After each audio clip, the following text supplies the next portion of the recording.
C'est la saison d'ouverture pour les rencontres des pôles métiers. Le point de chute est laissé à la discrétion des participants. Pour cette 3e rencontre de l'année, ce sera le Gobelet d'Or à Strasbourg. Mais à qui devons-nous cette initiative bien sympathique ?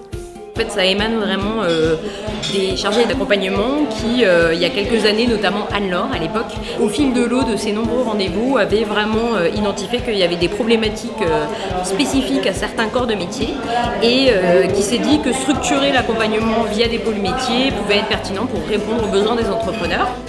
Grosse nouveauté, cette rencontre est articulée autour de 5 séquences. Séquence 1, ta vie, ton œuvre, présentation d'une activité. Séquence 2, j'ai un besoin, une problématique, appel à compétences. Séquence 3, un projet, une vie. Séquence 4, une proposition. Séquence 5, actualité et événements.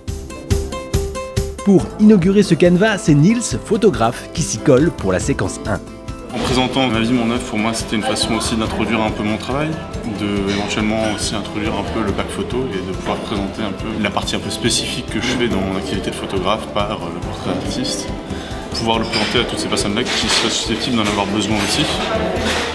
C'est un entraînement, on va dire, pour une prise de parole, présenter son activité, présenter ce qu'on fait, se présenter soi.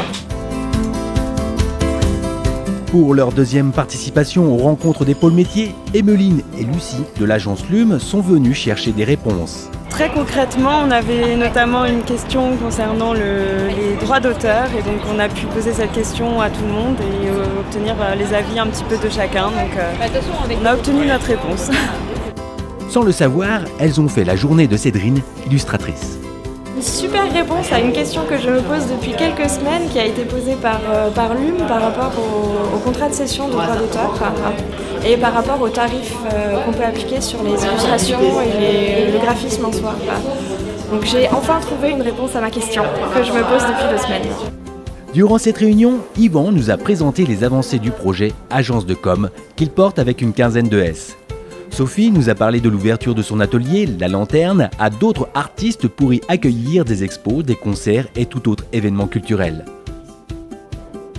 Ces temps informels, sans objectifs fondamentaux de travail, permettent de partager des informations, de s'informer sur l'actualité de la coopérative et de créer du lien. L'idée vraiment de proposer des temps de rencontre collectives avec les entrepreneurs concernés pour se questionner, faire avancer ensemble les choses, croiser les compétences et aussi faire naître des nouveaux projets. Et depuis, ça s'est trituré, ça a un peu changé de forme, mais vraiment toujours l'envie de travailler de manière collective. Et la réunion de l'après-midi, ça sent que on répond à des choses, donc c'est une bonne méthode d'accompagner un peu autrement des entrepreneurs en coopérative. Voilà.